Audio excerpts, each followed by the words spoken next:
स्वागत छ भाइ बहिनीहरुलाई नेपाल अनलाइन स्कुलमा। आज हामी हाइट एन्ड डिस्टेन्सको क्वेशनहरु डिस्कस गर्ने छौं। जस्तै मैले एउटा फर्स्ट क्वेशन लिन्छु। जस्तै हामीहरुलाई भनेको छ एउटा स्कुलको to enter the roof of a school. एउटा स्कुलको रुफमा चढ्नको लागि एउटा 30 मिटर माथि, त्यो रुफ 30 मिटर माथि छ। Roof of school 30 metre high छ र त्यो रुफमा चढ्नको लागि र्याम्प बनाइएको छ। र्याम्प भनेको त्यो स्लाइडिङ जस्तो बनाइएको छ भन्न खोजेको। र्याम्प इज मेड बनाइएको छ with angle of elevation.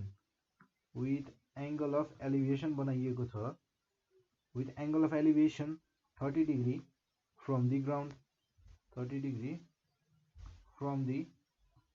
ground, then हामीहरुलाई भन्छ then find एक नम्बरमा भनेको छ हामीहरुलाई length of ramp, then distance between foot of ramp and school building, and दोस्रो नम्बरमा छ हामीहरुले पत्ता लगाउनु पर्ने भनेको distance between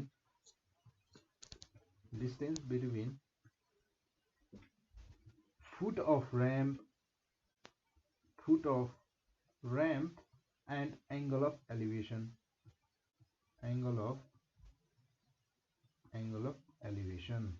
जस्तै यो क्वेशनले के भन्न खोजेको भने फिगर बनाएर हेरौं त्यसपछि हामी क्वेशन सल्भ गर्न तर्फ लाग्नेछौं। जस्तै हामीहरुको स्कुलको नाम छ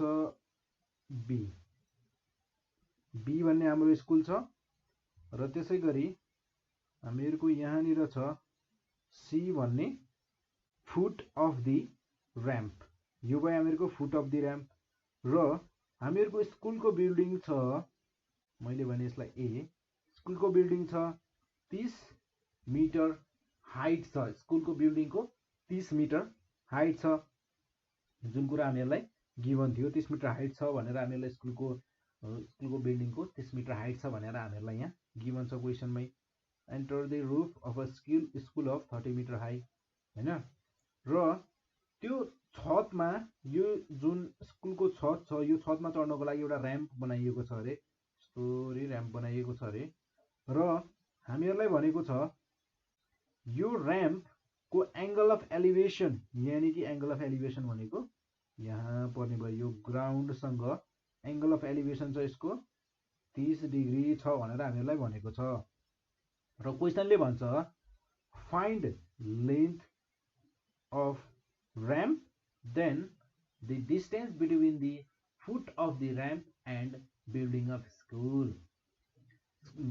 स्कुलको बिल्डिङ र त्यो र्याम्पको फुट यानी कि पोइन्ट सी देखि पोइन्ट बी सम्मको डिस्टेन्स कति छ हामीहरुलाई फाइन्ड गर, पत्ता लगाऊ भनेर भनेको छ। Then first of all let's write, हामीहरुलाई गिवन के छ पहिले त्यो कुराको इन्फर्मेसन हामीहरु यहाँ लेखौं अनि त्यसपछि अगाडि बढ्ने छौं। जस्तै मैले भने फर्स्टमा यहाँ here let theta be the angle of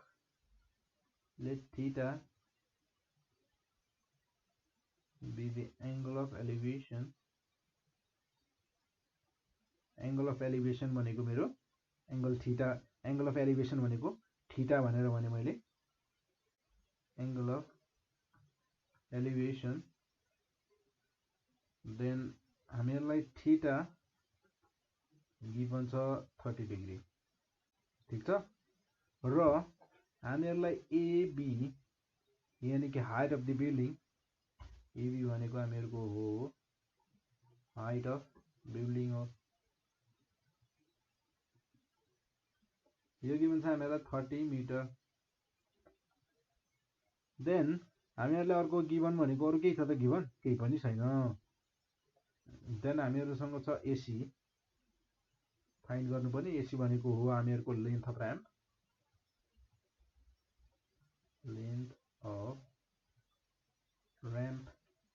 is equals to what, यो हामीहरूले निकाल्नु पर्नेछ। र त्यसै गरी BC पनि क्याल्कुलेट गर्नुपर्नेछ। BC भनेको हामीहरूको distance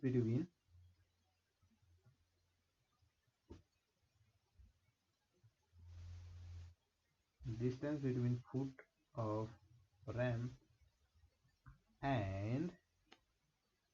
and foot of building, foot of ramp and foot of building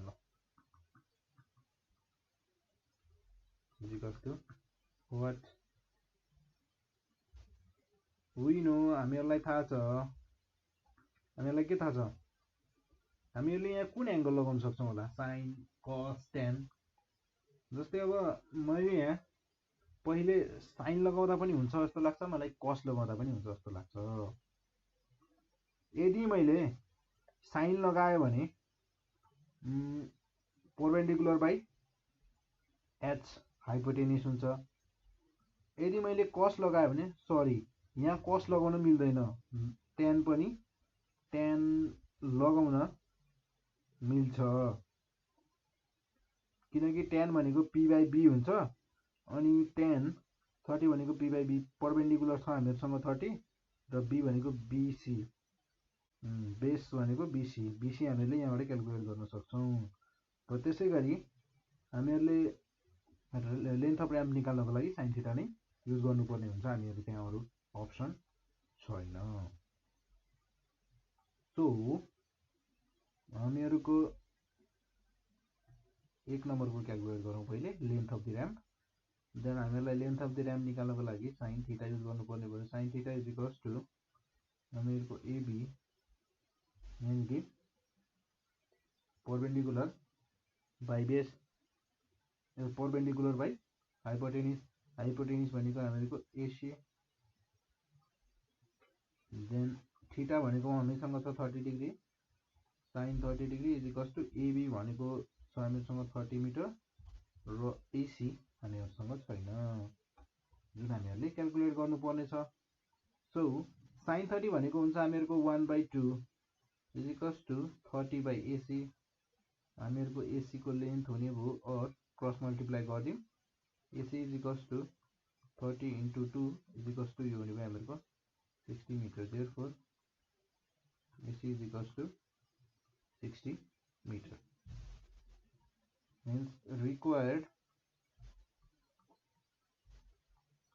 length of ramp is हामीहरुको छ 60 मिटर।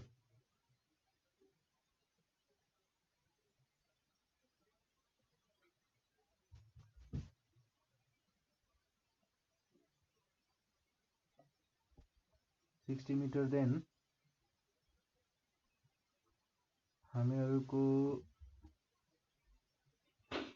हामीहरुले पत्ता लगाउनु पर्ने भयो फेरि tan थीटा लगाउँछौं हामी। tan थीटा गर्दा हामीहरुको हुने भयो AB बाइ BC, tan 30 हुने भयो, tan 30 डिग्री। AB भनेको हामीहरुसँग छ 30 र त्यसै गरी BC हामीहरुसँग छैन। BC भनेको हामीहरुको हुने भयो tan 30 को कति हुन्छ, √3, देन 30 बाइ BC, सरी हामीहरुको tan 30 भनेको हुने भयो, कति हुन्छ tan 30 भनेको, tan 30 को भनेको हुने भयो हामीहरुको 1/√3 र BC भनेको हुने भयो हामीहरुको √3 into 30। देन हामीहरुले यसलाई पोइन्टमा नलेख्दा पनि हुन्छ, यदि पोइन्टमा लेख्नै मन लाग्यो भने यो हुन्छ हामीहरुको 3 to the power 0.5 into 30, 51.96 metre, 51.96 metre रहेछ distance between the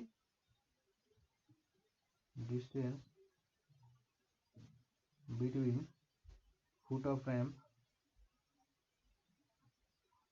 foot of ramp and building is 51.96 meter. Then एउटा अर्को क्वेसन लिम जस्तै अब हामी एउटा एंगल अफ डिप्रिसिएसन वाला गरौँ है। यो भयो हामीहरुको एंगल अफ एलिभेसन को थियो, एंगल अफ डिप्रिसिएसन को गरौँ। जस्तै क्वेसन छ हामीहरुको Nima observes a tiger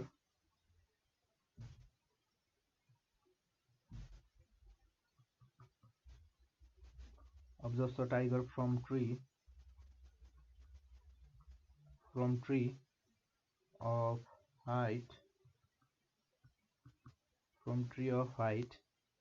53.6 meter if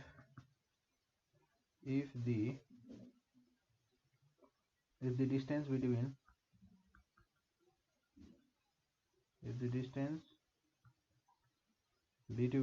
the tree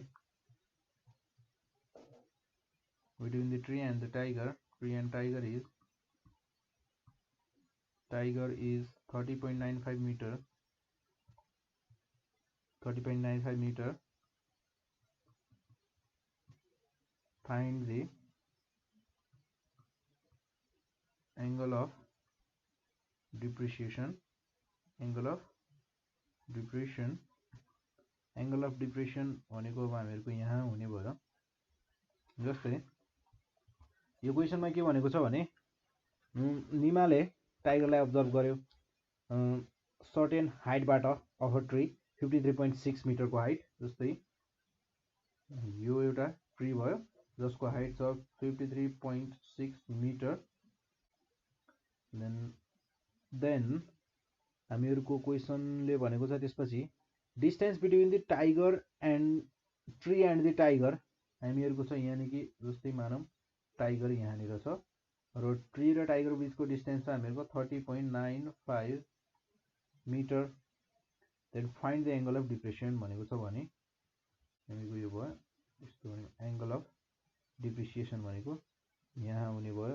जस्तै यसलाई मैले भने थीटा, यो भयो मेरो ल मैले यसलाई भने एबी र मैले यसलाई भने सीडी र यो र हामीहरुको यो प्यारलल हुन्छ।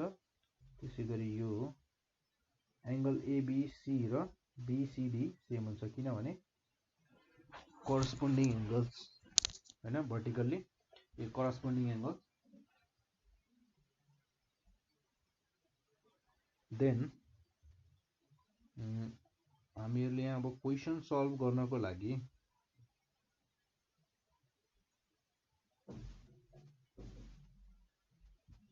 जस्तै सबैभन्दा पहिले त let theta be the angle of depression angle ABC is equals to angle BCD भनेको हामीहरुको किन alternate angles are equal.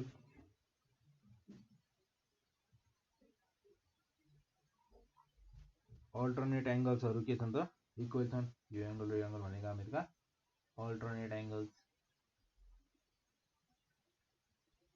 Alternate एंगलहरु इक्वल छन् भने देन एंगल बीसीडी भनेको हामीहरुको हुने भयो theta.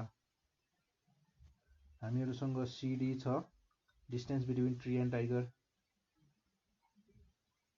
Distance between tree and tiger र त्यसैगरी बीडी भनेको हामीहरुसँग छ हाइट अफ ट्री।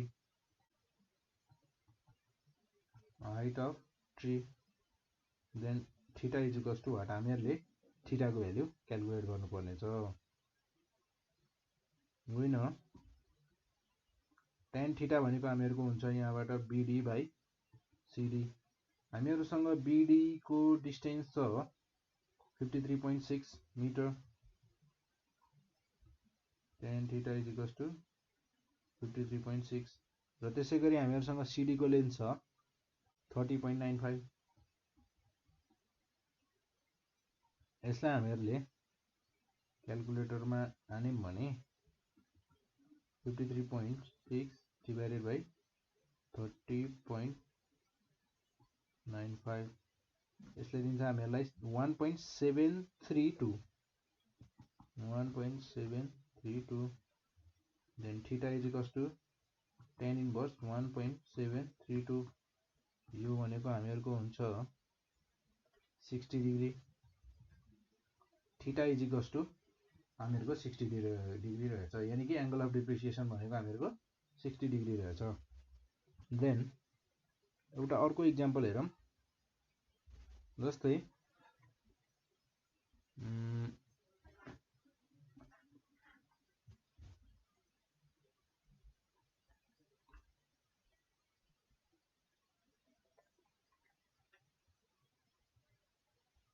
एउटा सजिलो क्वेशन हेरौं है इजी क्वेशन बेसमा सर्कल भएको यानी कि जस्तै हामीहरुलाई क्वेशनले के भन्छ भने मैले क्वेशन लेखिन है तर क्वेशनमा के कुराहरु गिभन छ म त्यो कुराहरु चाहिँ सबै भन्छु जस्तै हामीहरुको यहाँ एउटा सर्कलको कुरा गरेको छ मैले सर्कल बनाइहाले सर्कल भन्नाले यहाँ सर्कलको हैन कि पोन्डको कुरा गरेको छ खासमा मैले यसलाई सर्कल भनेर हैन देन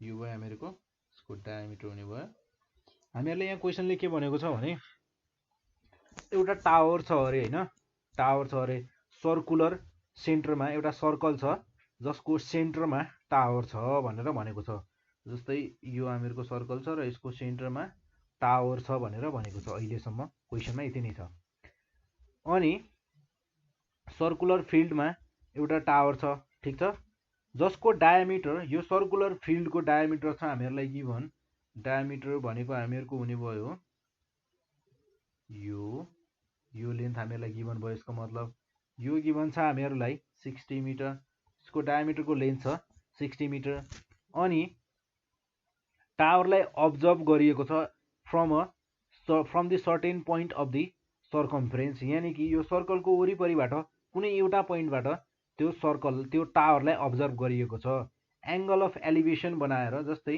मैले माने यो टावरलाई यहाँबाट अब्जर्भ गरिएको छ र यसले एंगल अफ एलिभेसन यानी कि यो एंगल बनाएको छ यो एंगल भनेको हामीहरुको छ 60 डिग्री बनाएर हेरियो भनेर भनेको छ त्यो टावरलाई अब्जर्भ गरियो भनिएको छ र हामीहरुलाई सोधेको छ find the height of the tower त्यो टावरको हाइट कति होला निकालो भनेर हामीहरुलाई भनेको छ कति होला त यसको टावर जस्तै फर्स्ट अफ अल यो भयो हामीहरुको 90 डिग्री हैन यहाँ चाहिँ हामीहरुको centre of the circle O भने मैले यसलाई मैले नाम दिए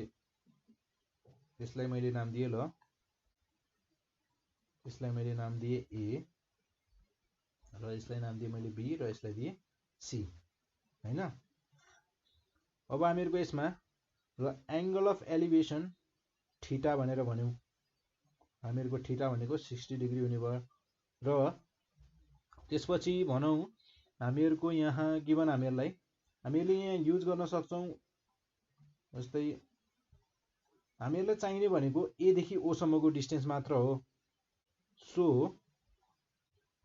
हामीहरुले यहाँनिर रेडियस निकाल्न सक्छौं है रेडियस इज इक्वल्स टु भनेको हामीहरुको एओ इज इक्वल्स टु 60/2 यानी कि 30 मिटर मात्र हुने भयो हैन देन हामीहरुको tan थीटा हामीहरुले युज गर्यौं भने tan थीटा भनेको हामीहरुको हुन्छ OC/OB परपेन्डिकुलर बाइ बेस अब बेस भनेको हामीहरुको AO भयो AO भनेको के हो त रेडियस अफ द सर्कल हो देन हामीले रेडियस निकालिसकेका छौं 30 मिटर देन tan थीटा हामीहरुलाई गिभन छ 60 डिग्री एन्ड OC भनेको OC हामीहरुले निकाल्नु पर्ने हो OC क्याल्कुलेट गर्नुपर्ने OB भनेको सरी OB लेखेछु OA भनेको हामीहरुको रेडियस OB र OA एउटै हो फेरि दुईटै रेडियस हो यसमा केही फरक पर्ने वाला छैन यहाँनिर OB लेखे पनि किनकि OB र OA भनेको दुईटै रेडियस हुन् सो OA भनेको हामीहरुसँग छ गिभन हामीहरुलाई OA भनेको 30 मिटर छ यहाँनिर हुने भयो हामीहरुको 30 देन हामीहरुको tan 60 भनेको हामीहरुको √3 इज इक्वल्स टु ओसी बाई 30, यानी कि ओसी भनेको हामीहरूको हुने भयो 30√3। यसलाई हामीहरूले पोइन्टमा निकाल्यौँ भने 3 to the power 0.5 into 30 गर्दा यो हुने भयो हामीहरूको 51.96 मिटर। हामीहरूको टावरको हाइट भनेको 51.96 मिटर रहेछ, यानी कि 30√3।